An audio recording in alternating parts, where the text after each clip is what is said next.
नमस्कार दोस्तों। आज की कहानी हनुमान जी और बाली की है। दोस्तों, रामायण तो आप सबने टीवी पर देखी होगी, जिसमें बाली के बारे में भी बताया गया है।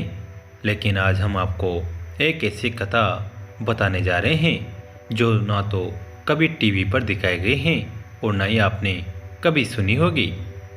ये कथा रामायण की किताब के अध्याय किष्किंधा कांड में मौजूद है, जिसके बारे में बहुत कम लोग ही परिचित हैं।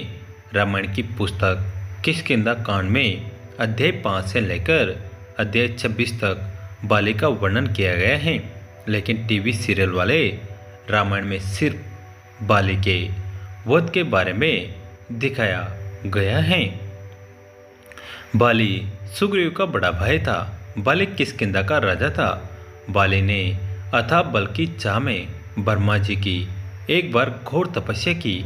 बाली की इस घोर तपस्या से ब्रह्मा जी प्रसन्न होकर बाली के सामने प्रकट होते हैं। बाली वरदान मांगते हुए ब्रह्मा जी से कहता है कि हे ब्रह्मा जी, मुझे ऐसा वरदान दीजिए जिससे अगर मैं किसी भी मल्ल युद्ध करूं तो उसका आधा बल मुझ में समा जाए।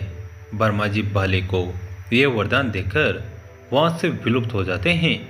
इस प्रकार बाली ब्रह्मा जी से यह वरदान लेकर अजय हो गया। वरदान मिलते ही बाली को अपने अंदर एक अद्भुत ऊर्जा की अद्भुति होने लगी। ब्रह्मा जी से मिले इस वरदान की बदौलत बाली धरती पर बड़े से बड़े योद्धा को मल्ल युद्ध के लिए ललकारने लगा। हर कोई बाली से युद्ध हारता रहा, यहाँ तक कि बाली रावण जैसे बलशाली योद्धा को भी मल्ल युद्ध के लिए ललकार बैठता है। इस युद्ध में रावण हार जाता है। अब बाली को खुद की ताकत पर इतना घमंड हो जाता है कि जंगल में घुसकर पेड़ों को उखाड़ फेंकता है, पर्वतों को हिलाने लगता है। बाली पेड़ों को तहस नहस करता हुआ किष्किंधा के जंगलों में प्रवेश कर जाता है।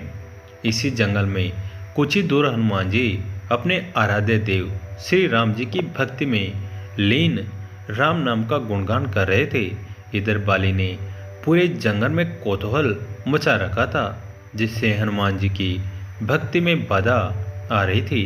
हनुमान जी तुरंत अपनी आंखें खोल देते हैं और देखते हैं कि उनके सामने बाली खड़ा है।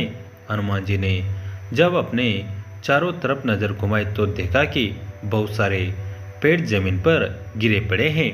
यह देख हनुमान जी आश्चर्य से भर जाते हैं और बाली से पूछते हैं, यह सब किसने किया? बाली अपने क्रूर भरी आवाज में बोलता है, मैंने किया है यह सब।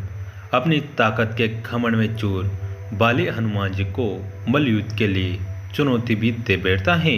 अब इस बात को ध्यान में रखते हुए कि बाली मेरे बड़े भाई हैं, तो हनुमान जी बाली की चुनौती को अस्वीकार कर देते हैं और बोलते हैं, बाली भैया, आप मुझसे बड़े हैं, मैं आपका सम्मान करता हूँ, भला मैं आपसे मल्ल युद्ध कैसे कर सकता हूँ? और आपको अपनी इस ताकत का ऐसे गलत प्रदर्शन नहीं करना चाहिए।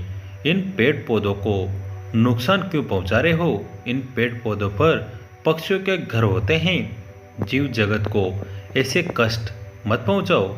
बाली भैया, आप अपनी ताकत के घमंड में इतना अंधे हो चुके हो कि आपको इतना भी ख्याल नहीं कि आप क्या कर रहे हो। आपने इस प्रकृति को कितना नुकसान पहुंचा दिया। बस बहुत हुआ बाली भैया, आप कृपया यहाँ से चले जाए और मुझे अपने भगवान राम का गुणगान करने दे। इतना सुन बाली क्रोध से भर जाता है और बोलते हैं, अपनी समझदारी अपने पास रखो। हनुमान, सीधा सीधा क्यों नहीं कहते कि तुम मेरे पराक्रम से डरते हो? यदि ऐसा है तो अपनी हार स्वीकार करो। हनुमान जी बाली भैया की इन बातों को सुन चुपचाप खड़े रहते हैं। हनुमान जी को इस प्रकार चुप खड़ा देख बाली फिर से हनुमान जी को मल्ल युद्ध के लिए उकसाता है। अब बाली अपनी ताकत में इस कदर अंधा हो चुका था कि बोलता है कि तुम तो क्या तुम्हारे भगवान राम भी मुझे मल्ल युद्ध में नहीं हरा सकते? जाओ बुला लो अपने राम को। इतना सुन हनुमान जी को क्रोधित हो उठे और कहने लगे, बाली भैया अब बहुत हुआ, मैं आपसे मल्लयुद्ध करने को तैयार हूँ। बाली हनुमान जी को मल्लयुद्ध के लिए कल सुबह शंभू पहाड़ी के पास आने को कहता है। बाली अपने राजमहल वापस लौट जाता है। इसके बाद हनुमान जी के समक्ष ब्रह्मा जी प्रकट हो जाते हैं। ब्रह्मा जी को देख हनुमान जी उन्हें प्रणाम करते हैं। तब ब्रह्मा जी हनुमान जी को कहते हैं, हे हनुमान जी, आप तो स्वयं भगवान शिव के हंस हो और सृष्टि के पालनकर्ता भगवान विष्णु के अवतार श्री राम जी के परम भक्त हो। आपके अद्भुत असीमित शक्ति से तो तुम लोग परिचित हैं। तो मैं आपसे आग्रह करता हूँ कि कृपया आप बाली की इस उद्धंडता को क्षमा कर दे।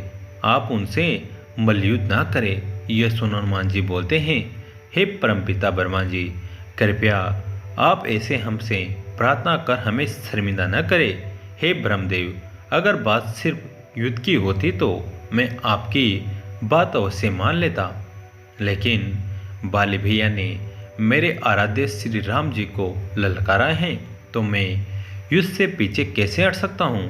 तब ब्रह्मा जी कहते हैं, ठीक है पुत्र, लेकिन मेरा एक आग्रह है, जब तुम बाली से युद्ध करने जाना तो अपनी शक्ति का सिर्फ 10वां हिस्सा ही लेकर जाना।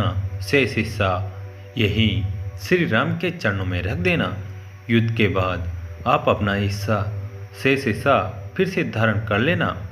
हनुमान जी उनकी ये बात मान लेते हैं। सुबह ही होते ही हनुमान जी अपनी शक्ति का सिर्फ 10वां हिस्सा ही धारण करते हैं, बाकी का राम जी के चरणों में समर्पित कर देते हैं। अब हनुमान जी अपनी शक्ति का 10वां हिस्सा लिए जैसे जैसे युद्ध क्षेत्र की तरफ चलते जाते हैं, वैसे वैसे बाली मिले वरदान को वजह से हनुमान जी की शक्ति बाली में समाहित होने शुरू हो जाती हैं। हनुमान जी की तनिक मात्र शक्ति से ही बाली अपने अंदर इतनी अद्भुत ऊर्जा की शक्ति का अनुभव करने लगा कि बाली के शरीर में मानो ऊर्जा का महासागर उमड़ आया हो। इधर जैसे जैसे हनुमान जी निकट आ रहे थे, उधर बाली के अंदर हनुमान जी की शक्तियाँ समाहित होती जा रही थी। बाली के लिए अब इन शक्तियों को संभाल पाना बहुत मुश्किल हो रहा था। अब बाली को लगने लगा कि यह ठीक नहीं हो रहा। यदि ऐसे इस शक्तियाँ समाहित होती रही तो मेरा शरीर तो अभी फट जाएगा। इतने में ब्रह्मा जी वहाँ प्रकट होते हैं और बाली से कहते हैं, हे बाली, तुम खुद को बहुत शक्तिशाली समझते हो ना, तो यह देखो, अब तुम हनुमान जी की शक्ति के 10वें हिस्से का एक छोटा सा अंश भी नहीं संभाल पा रहे हो और तुम हनुमान जी को मल्लयुद्ध के लिए ललकारने चले थे। मूर्ख, अब यदि अपनी जान की रक्षा चाहते हो तो यहाँ से जितनी दूर हो सके वहाँ चले जाओ, अन्यथा अधिक शक्ति के समाहित होने से तुम्हारा शरीर अभी फट जाएगा और तुम मृत्यु को प्राप्त हो जाओगे। बाली तुरंत अपनी जान बचाने के लिए वहाँ से दूर भागने में ही अपनी समझदारी समझता है। इसी तरह बाली वहाँ से दूर जाकर अपनी जान बचाता है। अब बाली को आभास हो जाता है कि मैं मूर्ख अपनी शक्तियों को लेकर इतना अहंकारी हो गया था कि हनुमान जी की शक्तियों को बिना जाने उन्हें मल्लयुद्ध के लिए चुनौती दे बैठा। मैं इतनी सी शक्ति से इतना अशांत हो गया और अहंकार वश में आकर न जाने प्रकृति का कितना नुकसान कर बैठा। वहीं हनुमान जी इतनी सारी शक्तियों के बावजूद भी कितना शांत है, उनमें कितनी विनम्रता है। इस प्रकार हनुमान जी की शक्तियों का अनुभव कर बाली का घमंड चूर चूर हो जाता है। कुछ दिनों बाद बाली हनुमान जी से क्षमा मांग लेता है। तो बोलो भक्तों, पवन पुत्र हनुमान की जय, बोलो जय श्री राम की जय। तो दोस्तों, कैसी लगी आज की कहानी कमेंट करके ज़रूर बताना। वीडियो को लाइक करें, चैनल को सब्सक्राइब करें, घंटी के बटन को दबाकर ऑल पर क्लिक करें। दोस्तों, इस कहानी को अंत तक देखने के लिए आप सभी का तहे दिल से धन्यवाद।